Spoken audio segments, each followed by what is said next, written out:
প্রিয় দেশবাসী, শিশু, কিশোর কিশোরী, তরুণ তরুণী, ছাত্রছাত্রী, বয়স্ক, বৃদ্ধ, পুরুষ, মহিলা, সবাইকে সালাম জানাচ্ছি। আসসালামু আলাইকুম। শুরুতেই স্মরণ করছি মুক্তিযুদ্ধের লাখো লাখো শহীদ এবং গত জুলাই আগস্ট মাসে ফ্যাসিবাদের বিরুদ্ধে ছাত্র শ্রমিক জনতার অভ্যুত্থানে নিহত সকল শহীদকে। সবাইকে জানাচ্ছি আমার সশ্রদ্ধ সালাম ও গভীর শ্রদ্ধা।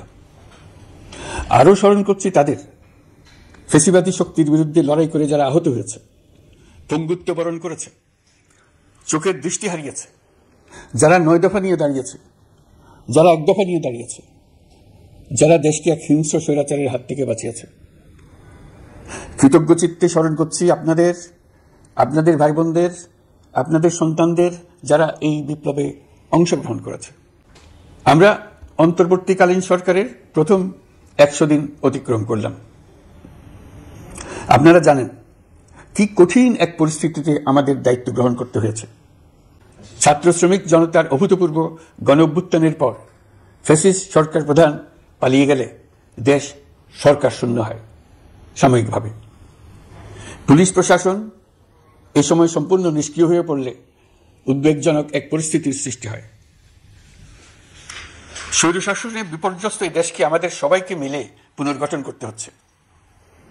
জুলাই আগস্ট বিপ্লবের পর আমরা এমন একটি দেশ হাতে পেয়েছি যার সর্বত্র ছিল বিশৃঙ্খলা। স্বৈরশাসন টিকিয়ে রাখতে আইন শৃঙ্খলা বাহিনীকে জনগণের মুখোমুখি দাঁড় করিয়ে দেওয়া হয়েছিল। বিপ্লব চলাকালে প্রায় 1,500 ছাত্র শ্রমিক জনতার শহীদে মৃত্যু হয়। আমাদের সরকার প্রতিটি মৃত্যুর তথ্য অত্যন্ত যত্নের সাথে জোগাড় করছে।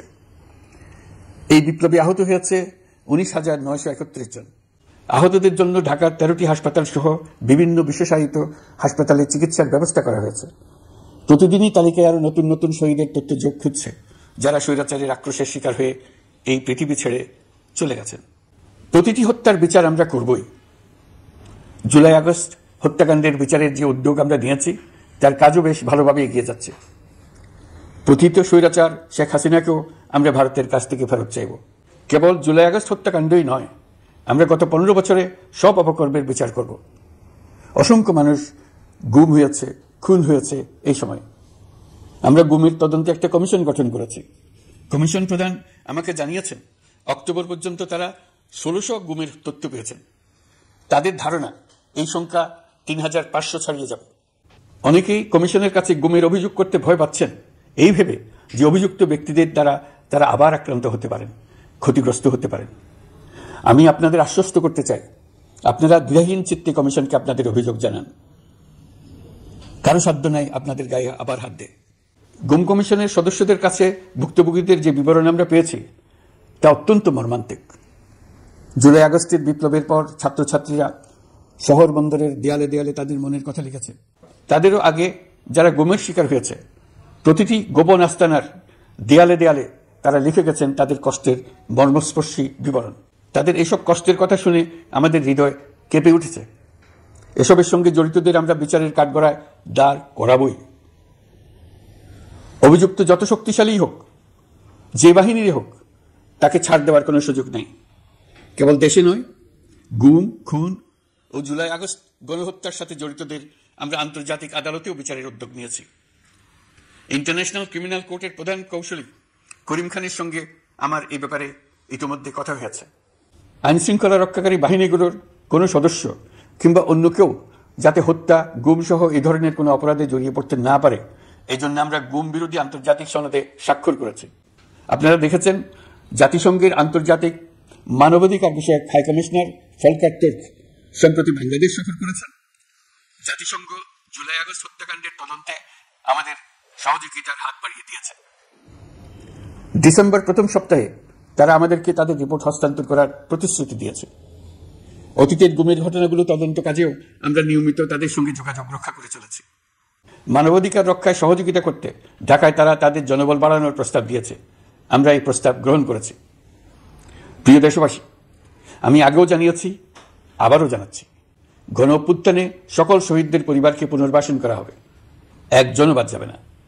সকল আহত শিক্ষার্থী, শ্রমিক, জনতার চিকিৎসার সম্পূর্ণ ব্যয় সরকার বহন করবে। আহতদের দীর্ঘমেয়াদী এবং ব্যয়বহুল চিকিৎসা এবং শহীদদের পরিবারের দেখাশোনার জন্য স্বাস্থ্য মন্ত্রণালয়ের নেতৃত্বে একটি পূর্ণাঙ্গ তালিকা প্রস্তুত করা হয়েছে। প্রতিটি শহীদ পরিবারকে সরকারের পক্ষ থেকে 30 লক্ষ টাকা দেওয়া হচ্ছে।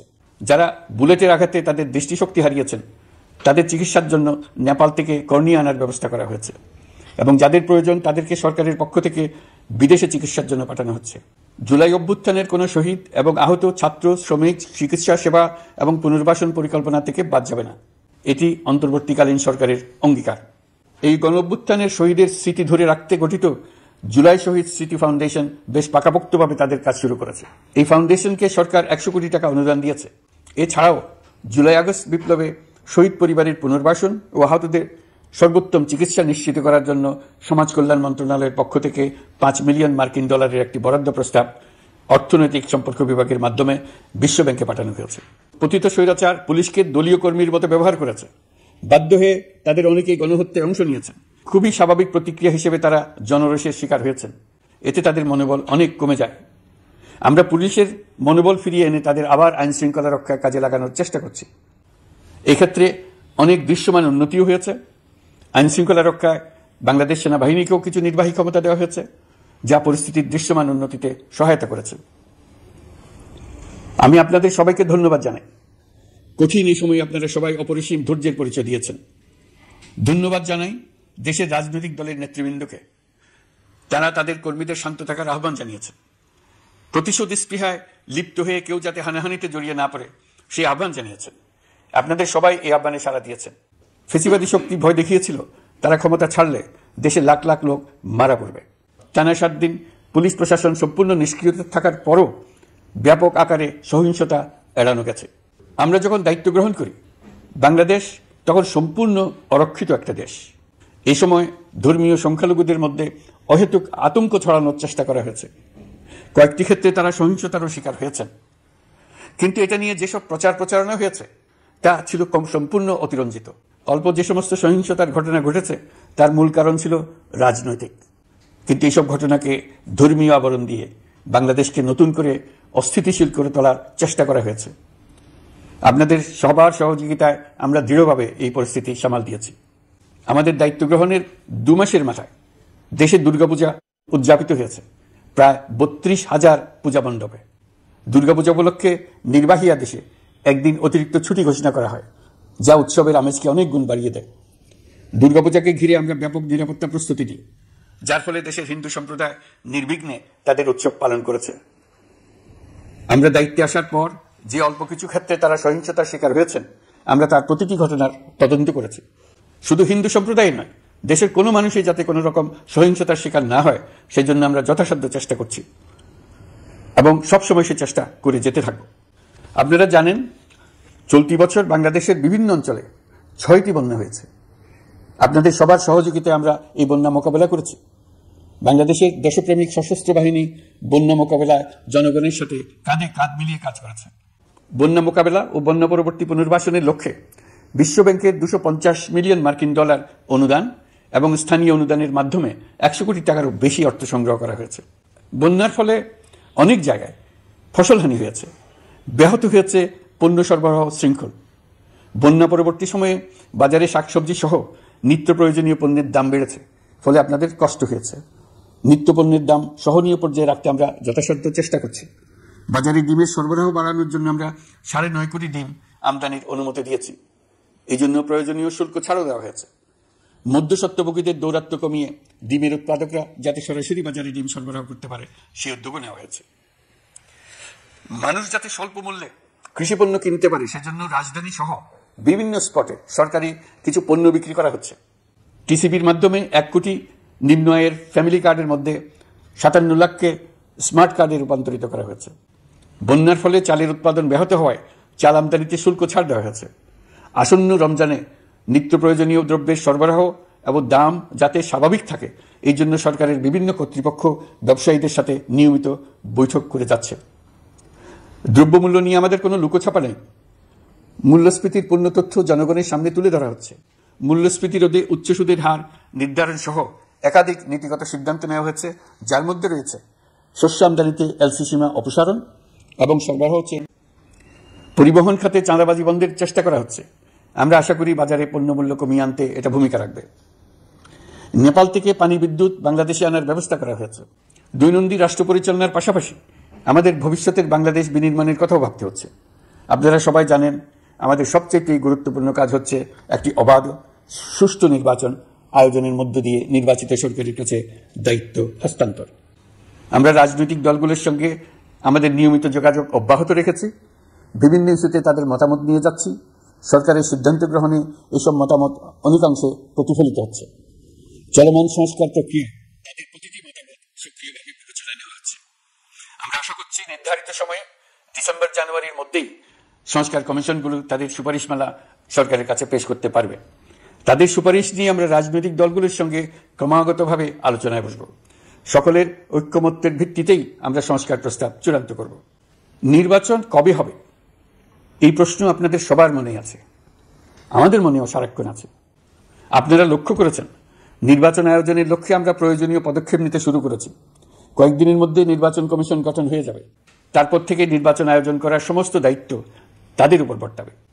নির্বাচন কমিশন ভোটার তালিকা হালনাগাদ সহ আরও কিছু কাজ শুরু করে দিতে পারবে, যা একটা অবাধ নির্বাচনের সাথে সরাসরি সম্পৃক্ত। প্রথমবারের মতো প্রবাসী বাংলাদেশিরা পোস্টাল ব্যালটের মাধ্যমে যাতে তাদের ভোটাধিকার প্রয়োগ করতে পারে, সে লক্ষ্যেও সরকার কাজ করছে। তবে আমরা মনে করি না যে একটা নির্বাচন কমিশন গঠন করে দিলেই নির্বাচন আয়োজনে আমাদের দায়িত্ব শেষ। রাষ্ট্র ব্যবস্থায় সংস্কার আমাদের এই সরকারের অন্যতম অঙ্গীকার। আপনারাই আমাদেরকে এই ম্যান্ডেট দিয়েছেন। যেই 6টি সংস্কার কমিশন আমরা শুরুতে গঠন করেছিলাম, তারা ইতিমধ্যে তাদের কার্যক্রম অনেক দূর এগিয়ে নিয়েছে। বিভিন্ন গণমাধ্যমে আপনারা তাদের কার্যক্রমের আপডেটও দেখছেন। কয়েকটি সংস্কার কমিশন ডিজিটাল প্ল্যাটফর্ম গঠন করেছে। আমার অনুরোধ, আপনারা এই প্ল্যাটফর্মে উৎসাহ সহকারে আপনাদের মতামত জানাতে থাকুন। প্রথম 6টি সংস্কার কমিশনের মধ্যে একটি হল নির্বাচন সংস্কার কমিশন। নির্বাচন অনুষ্ঠানের জন্য এই কমিশনের সুপারিশমালা অত্যন্ত জরুরি। তাদের প্ল্যাটফর্মে যান, আপনার মতামত খোলাখুলিভাবে তুলে ধরুন। আপনি দেশের মালিক, আপনি বলে দেন আপনি কি চান, কিভাবে চান। নির্বাচন নিয়ে আপনাদের সকল বক্তব্য বিনা দ্বিধায় বলতে থাকুন। আপনার মনের কথা তুলে ধরুন। আমার অনুরোধ, সংস্কারের কথাটাও একই সঙ্গে বলুন। সংস্কারকে পাশ কাটিয়ে যাবেন না। নির্বাচনের কথা বলার সঙ্গে নির্বাচন ও অন্যান্য ক্ষেত্রে সংস্কারের কথাটিও বলুন। সংস্কার হলো জাতির দীর্ঘমেয়াদী জীবনী শক্তি। সংস্কার জাতিকে, বিশেষ করে আমাদের তরুণ তরুণীদের নতুন পৃথিবী সৃষ্টির সুযোগ দেবে, জাতিকে বঞ্চিত করবেন না। নির্বাচন আয়োজনে যে সংস্কার কমিশনের সুপারিশমালায় রাজনৈতিক দলসমূহ এবং দেশের সকল মানুষের মতামত অপরিহার্য, সেই কমিশন হল সংবিধান সংস্কার কমিশন। এই সুপারিশমালার যে অংশ সকলের কাছে গ্রহণযোগ্য হবে, তার ভিত্তিতে নির্বাচনী আইন সংশোধন করতে হবে। সমান্তরালভাবে ভোটার তালিকাও হালনাগাদ করার প্রক্রিয়া চলতে থাকবে। আমি নিশ্চিত নই সংস্কার প্রস্তাবসমূহ বাস্তবায়নের সুযোগ আমরা কতটুকু পাব। তবে আমি আপনাদের কথা দিচ্ছি, আপনারা সুযোগ দিলে প্রয়োজনীয় কিছু অত্যাবশ্যকীয় সংস্কার কাজ শেষ করেই আমরা আপনাদের কাঙ্ক্ষিত নির্বাচন আয়োজন করব। আমরা চাইব আমরা যেন এমন একটি নির্বাচন ব্যবস্থা সৃষ্টি করতে পারি যা যুগ যুগ ধরে অনুসরণ করা যাবে। এর ফলে সাংবৎসরিক রাজনৈতিক সংকট থেকে আমাদের দেশ রক্ষা পাবে। এই জন্য প্রয়োজনীয় সময়টুকু আমি আপনাদের কাছ থেকে চেয়ে নিচ্ছি। নির্বাচনী সংস্কারের সিদ্ধান্ত হয়ে গেলে খুব দ্রুত আপনারা নির্বাচনের রোডম্যাপও পেয়ে যাবেন। অন্তর্বর্তী সরকার সৃষ্টি হয়েছে রাজনীতিকে নীতির কাঠামোয় আনার জন্য এবং রাজনীতির জন্য নতুন পরিবেশ সৃষ্টির নিবিড় আকাঙ্ক্ষা থেকে। এই আকাঙ্ক্ষা পূরণ করা থেকে জাতিকে বঞ্চিত করবেন না। নির্বাচনের ট্রেন যাত্রা শুরু করেছে, এটা আর থামবে না। কিন্তু যেতে যেতে আমাদের অনেকগুলো কাজ সেরে ফেলতে হবে। এই ট্রেন শেষ স্টেশনে কখন পৌঁছবে সেটা নির্ভর করবে কত তাড়াতাড়ি আমরা তার জন্য রেল লাইনগুলো বসিয়ে দিতে পারি, আর তা হবে রাজনৈতিক দলসমূহের ঐক্যমত্যের মাধ্যমে। ইতিমধ্যে অন্যান্য সংস্কার কমিশনের সুপারিশমালা নিয়ে আলাপ চলতে থাকবে। নির্বাচন ছাড়াও আরও গুরুত্বপূর্ণ সংস্কার করার ব্যাপারে ঐক্যমত গঠনের জন্য অতিরিক্ত সময় প্রয়োজন হতে পারে। দেশবাসীর কাছে, বিশেষ করে রাজনৈতিক দলগুলির কাছে আমরা ক্রমাগতভাবে প্রশ্ন তুলতে থাকব, কি কি সংস্কার নির্বাচনের আগে আপনারা করে নিতে চান। নির্বাচনের আয়োজন চলাকালীন কিছু সংস্কার হতে পারে। সংস্কারের জন্য নির্বাচনকে কয়েক মাস বিলম্বিতও করা যেতে পারে। আমরা 2 দিন পরে চলে যাব, কিন্তু আমাদের মাধ্যমে জাতির জন্য যে ঐতিহাসিক সুযোগ সৃষ্টি হলো, সেই সুযোগটা যেন কোনো রকমই হাতছাড়া করে না দিই, এটার ব্যাপারে দৃঢ় থাকার জন্য আমি দলমত, নারী পুরুষ, ধর্ম, তরুণ, বৃদ্ধ, ছাত্র, ব্যবসায়ী, শ্রমিক, কৃষক নির্বিশেষে সবার কাছে আহ্বান জানাচ্ছি। আশা করি আপনারা আমার এই আবেদন গ্রহণ করবেন।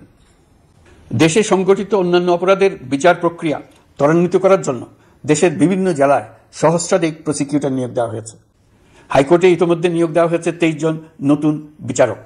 বিচার বিভাগকে ঘুষ ও দুর্নীতিমুক্ত করার জন্য সম্ভব সব ধরনের চেষ্টাই করা হচ্ছে।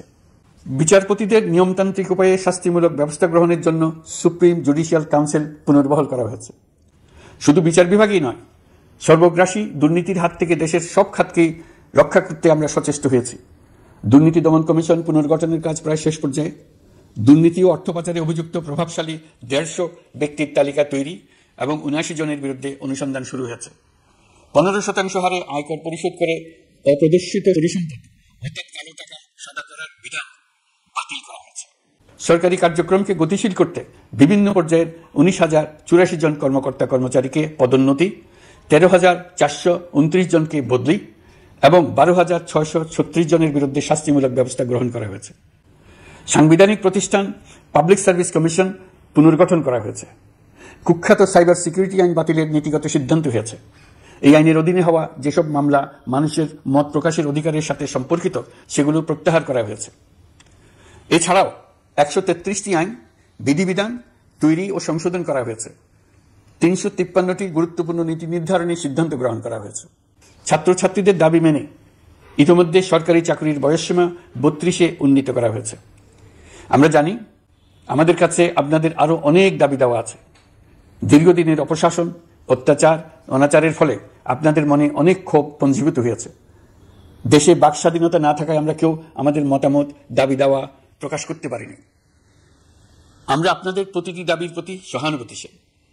আমরা ধৈর্য সহকারে আপনাদের কথা শুনতে চাই, কিন্তু সেজন্য আপনারা সড়ক অবরোধ করে জনদুর্ভোগ সৃষ্টি করলে আমাদের সকলেরই অসুবিধা হয়। আমাদের একান্ত অনুরোধ, আপনারা নির্দিষ্ট চ্যানেল মেনটেন করে আপনাদের দাবি দেওয়া পেশ করবেন। আমাদের বৃহৎ রপ্তানি পণ্য গার্মেন্টস শিল্পে গত কিছুদিন ব্যাপক অস্থিরতা বিরাজ করছে। ফ্যাসিস্ট সরকারের সুবিধাভোগী বেশ কিছু গার্মেন্টস মালিক পালিয়ে যাওয়ায় শ্রমিকদের বেতন ভাতা নিয়ে অনিশ্চয়তা তৈরি হয়েছে। অন্য অনেক কারখানাও শ্রমিকদের ন্যায্য বেতন সহ অন্যান্য সুবিধা থেকে বঞ্চিত ছিল।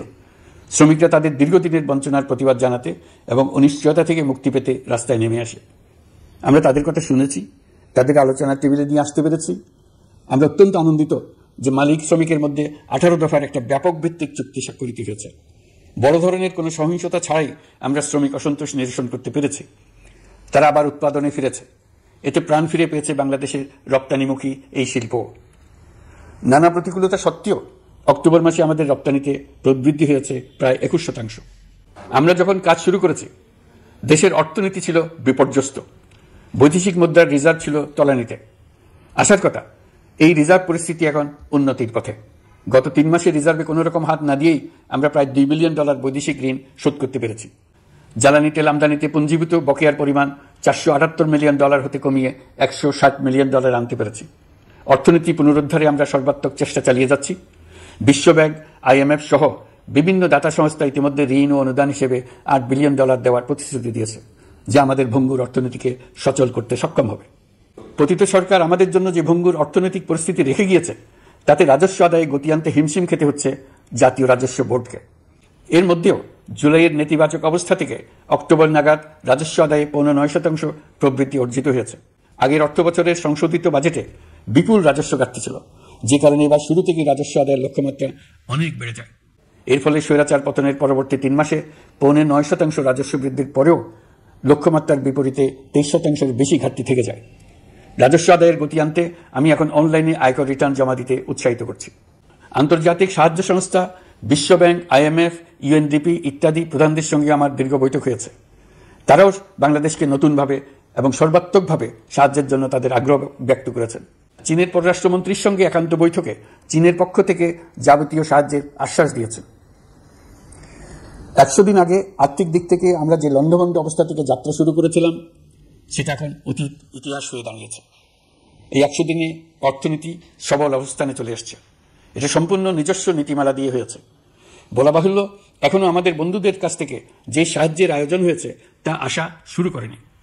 বন্ধু রাষ্ট্রগুলো শুধু যে আমাদের বড় বড় অঙ্কের সাহায্য দিয়ে আসছে তাই নয়, তারা এই সাহায্য দ্রুততম সময়ে আসা শুরু করবে এই প্রতিশ্রুতিও আমাকে দিয়েছেন। এই সাহায্য আসা শুরু করলে আমাদের অর্থনীতি অত্যন্ত মজবুত এবং আকর্ষণীয় অর্থনীতিতে পরিণত হবে।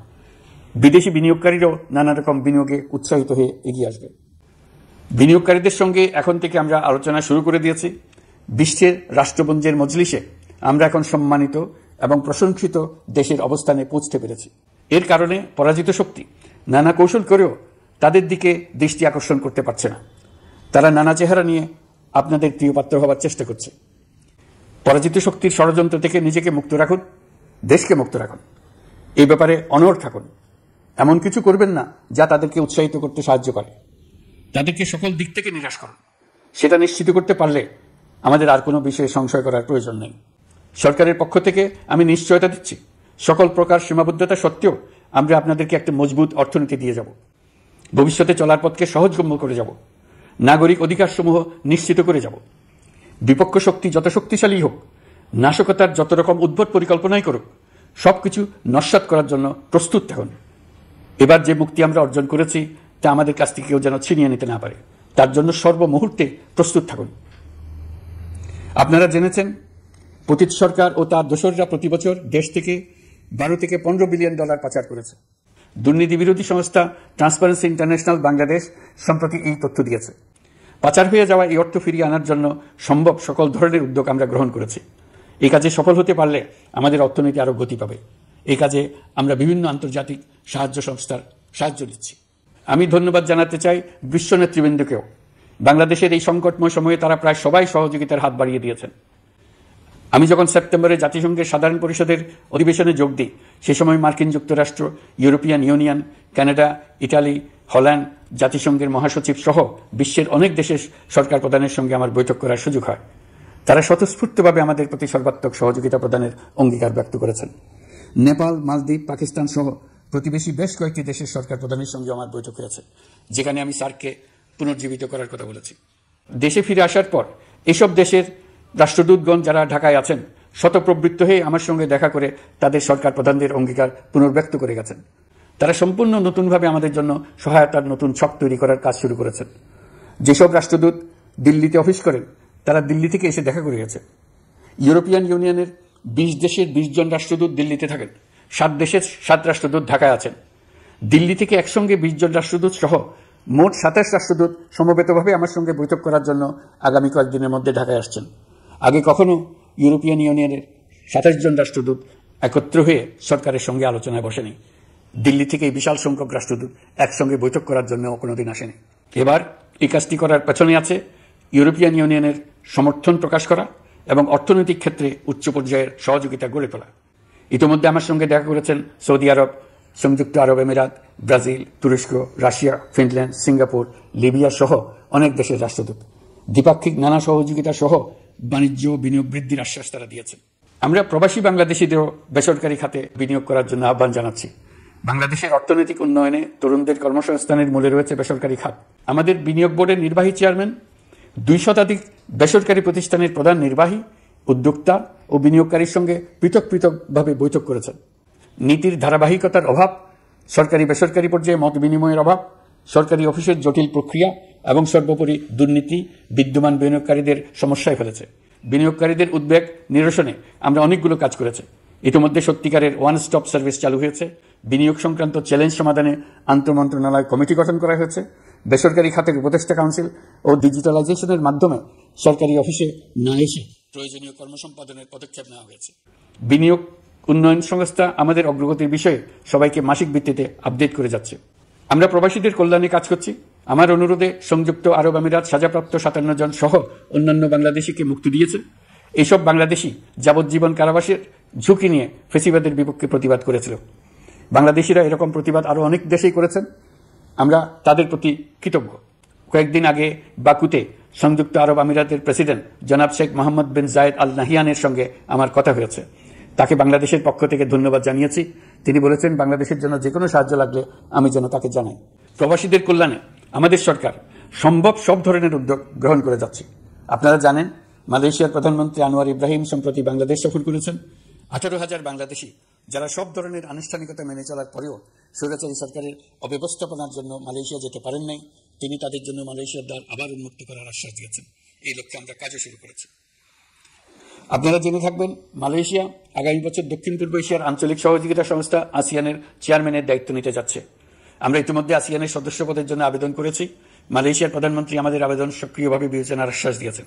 একই ধরনের আশ্বাস আমরা পেয়েছি ইন্দোনেশিয়া থেকেও। ইন্দোনেশিয়ার পক্ষ থেকে সে দেশে রাষ্ট্রীয় সফরে যাওয়ার জন্য আমাকে অনুরোধ করেছে। সৌদি আরব সহ বিশ্বের আরও অনেক দেশ আমাদের সঙ্গে সহযোগিতা বৃদ্ধির প্রস্তাব দিয়েছে। প্রথমবারের মতো ওআইসি সদর দপ্তরে আমরা স্থায়ীভাবে রাষ্ট্রদূত নিয়োগ দিয়েছি।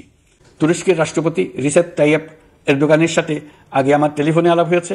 এবার COP29 সম্মেলনে গিয়ে তিনিও তার স্ত্রীর সঙ্গে অত্যন্ত অন্তরঙ্গ পরিবেশে আলোচনা হয়েছে। বাংলাদেশের প্রতি তার বিশেষ সমর্থনের কথা তিনি বারবার প্রকাশ করেছেন। তুরস্কের একটি বাণিজ্য প্রতিনিধি দল ইতিমধ্যে বাংলাদেশ সফর করেছে।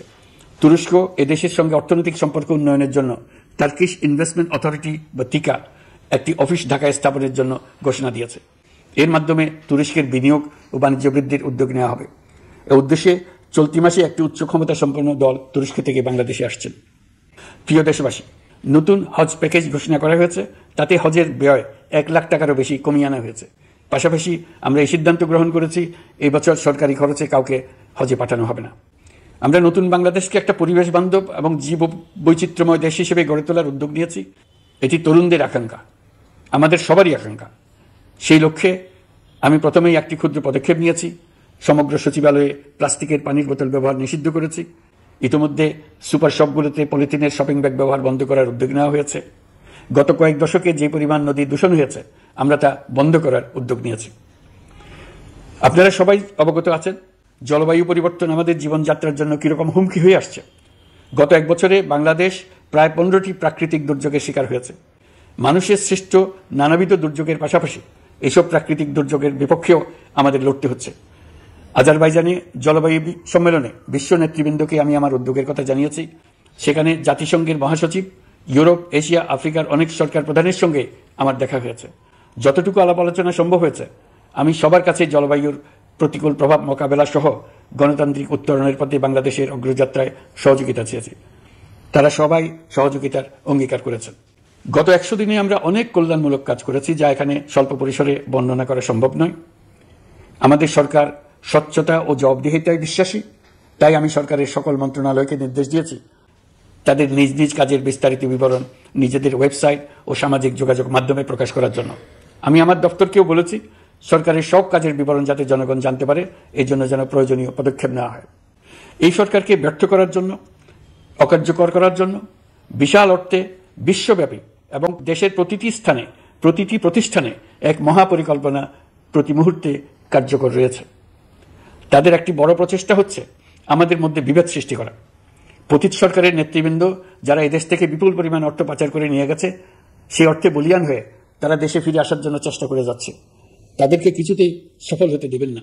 তারা সফল হওয়া মানে জাতির মৃত্যু, জাতি হিসেবে আমাদের অবসান। সাবধান থাকুন। তাদের সকল হীন প্রচেষ্টাকে আমাদের ঐক্যের মাধ্যমে নস্যাৎ করে দেন, যেভাবে নস্যাৎ করেছিলেন তাদের বন্দুকের গুলিকে, তাদের আয়নাঘরকে, প্রতি পায়ে তাদের অনাচারের শিকলকে। এ ব্যাপারে সবাই একমত থাকুন, ঐক্যবদ্ধ থাকুন। আপনারা সবাই ভালো থাকবেন। দেশের সকল শিশু, কিশোর কিশোরী, তরুণ তরুণী, ছাত্রছাত্রী, বয়স্ক, বৃদ্ধ, পুরুষ, মহিলা সবাইকে আমার সালাম জানাচ্ছি। আসসালামু আলাইকুম। মহান আল্লাহ আমাদের সহায় হন। খুদা হাফেজ।